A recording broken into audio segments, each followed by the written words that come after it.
నరేంద్ర మోడీ గారిని రేపు చేయబోయే జనాభా లెక్కలల్లో బీసీ కులాల జనాభాను కూడా జనాభా లెక్కలలోనే చేర్చి నీకు చిత్తశుద్ధి ఉంటే లెక్క కట్టు, లెక్క తెచ్చు. ఇవాళ మేము చేసింది తప్పు అంటున్నారు కదా.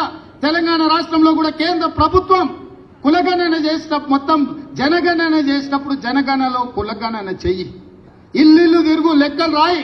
ఆ లెక్క తీసుకొచ్చి ముందల పెట్టి కాంగ్రెస్ పార్టీ రాహుల్ గాంధీ గారు చేసిన లెక్క ఇది, నరేంద్ర మోడీ చేసిన లెక్క ఇది అని రెండింటిని పక్కన పెట్టి చూపించు. బలహీన వర్గాలది ఇప్పటి వరకు లెక్కనే చేయలేదు మిత్రమా. లెక్కలు ఎవరు కూడలేదు, లెక్క ఎవరు కట్టలేదు.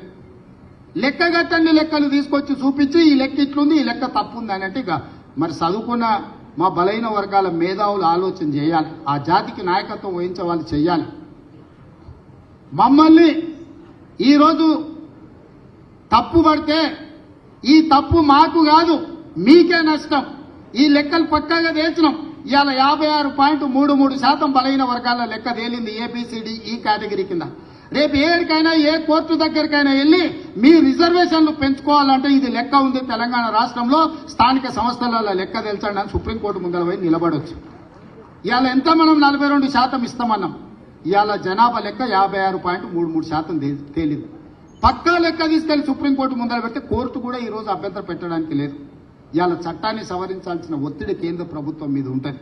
అదేవిధంగా వర్గీకరణ గురించి మా పెద్దలు దామానే చెప్తాడు. చానేళ్ల నుంచి పిల్లలు ప్రాణాలు పోయినాయి. చానేళ్ల నుంచి వాళ్ళు జీవితంలో ఇది తప్ప ఇంకో ఆశయం లేకుండా వేలాది లక్షలాది మంది పిల్లలు కొట్లాడి దానికి శాశ్వత పరిష్కారం చూపించాలని దాన్ని కూడా ఉత్తమ్ కుమార్ రెడ్డి గారి నేతృత్వంలోనే మాదిగ ఉపకులాల ఎస్సీ కేటగరైజేషన్ విషయంలో కూడా నిర్ణయం తీసుకోవాలనుకున్నాడు. పెద్దలు మోత్పల్లి నరసింహులు గారు ఉన్నారు. నాకు తెలిసి పెళ్లి కాకముందే ఆయన యూనివర్సిటీ నుంచి ఎమ్మెల్యే అయ్యాడు నాకు తెలిసి. ఆ రోజు నుంచి ఈ రోజు వరకు ఈ సమస్యను ఏదో పరిష్కారం చూపించాలని చాలా ఏళ్ల నుంచి చేస్తుండే. ఇవాళ శాశ్వతంగా పరిష్కారం చూపించినాం. మొత్తం 15% ఎస్సీ రిజర్వేషన్ల 9.75% మాదిగ ఉపకులాలకు వస్తే 5.25% మాల ఉపకులాలకు వచ్చింది.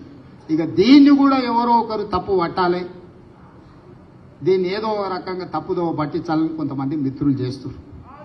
ఇట్లాంటి దీంట్లల్లా పడకండి.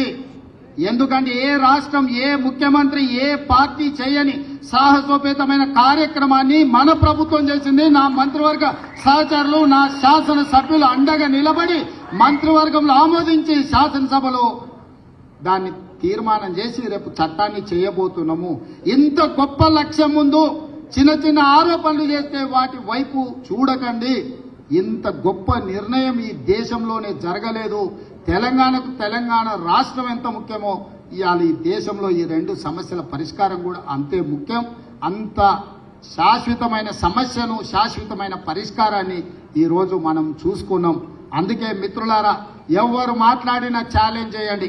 ఏ లెక్క తప్పుందో, ఏ వార్డులో తప్పుందో, ఏ ఇంట్లో తప్పుందో లెక్క చెప్పమని చెప్పుండ్రు. ఇవాళ రానోళ్ళు బయట ఉన్నారు. వాళ్ళు ఇందులోకి వస్తే వాళ్ళు బీసీలు కావచ్చు, వాళ్ళు ఎస్సీలు కావచ్చు, మైనారిటీలు కావచ్చు, ఎవరైనా లెక్క ఆటోమేటిక్గా పెరుగుతుంది. లెక్క కట్టినోళ్ళు 3.1% బయట ఉన్నారు. లెక్క కట్టినోళ్ళు 96.9% లెక్కలలో ఉన్నారు.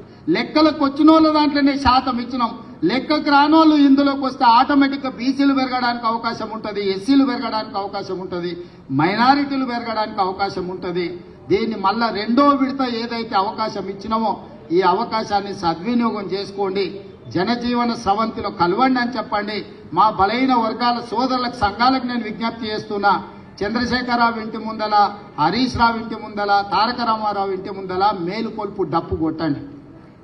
మేలుకొలుపు డప్పు కొట్టండి. వాళ్ళు లెక్కలకు రాకుంటున్నంత కాలం ఈ లెక్క తప్పని చెప్తారు.